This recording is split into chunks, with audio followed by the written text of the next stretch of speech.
Ay, wala. Wala dito yung ito. Ito, ginawa ka ito.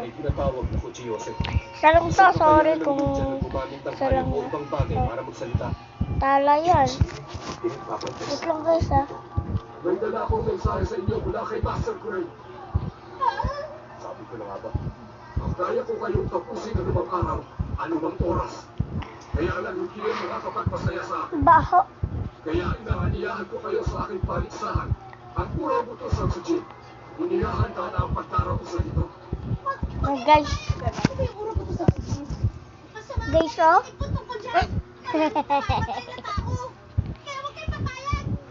Hindi namin kayo papayagan tumagi sa aming paanyaya. Dahil pag ginawa niya, isang nakakakilabot na katapusan ang inyong mararanasan. Sa bagay, hindi na magiging kapalaran niyo pag pumasok kayo sa paligsahan. Magandang ideya yan. Tinatanggap ko. Kamusta na kayo? Reka! At si Ana? Sabihin mo sa amo mo, handa na akong talunin siya. Maras ka talaga. Wala kang karapatan para isultuin ang aking Panginoon. Hindi kita mapapatawan. Iinsulto ko lang si Corey, nag-aalis ka na. Eh kung ganon, tayong dalawa na lang maglaban. Bus ka na!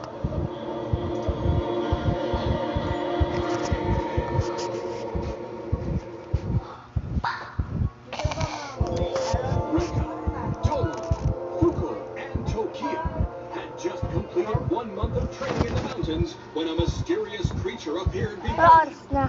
I will invite you to the underground. 12:22. 3 pala, 3. Underground death tournament? 12:22. Sounds like fun.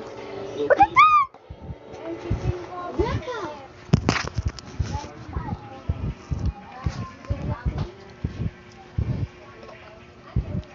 Mabuti pa, sabihin mo sa amo mo na gagawin kong basahan ang pagmumukha niya.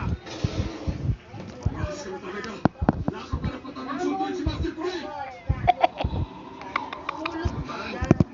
Ay, iniinsulto ko lang, nagalit ka na agad. Ayaw mo ng dalawa kaglaban.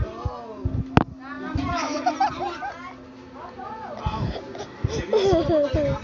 Teka, ano ba yung nagsugasan mo? Nakontrol ko na yung dalawa sa mga trato. Uy, na-control. Yasua. Medyo may katigasan pa ng ulo eh. Hanggang ngayon, pakipot pa rin. Gusto kong subukan muna ang lakas ng dalawa sa aso ito ni Corey.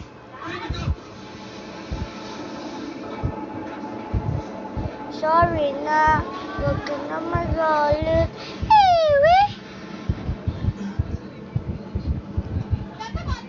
Dito mga sabihin ng video. Kung nakalimutan ng video, huwag ka na like, subscribe,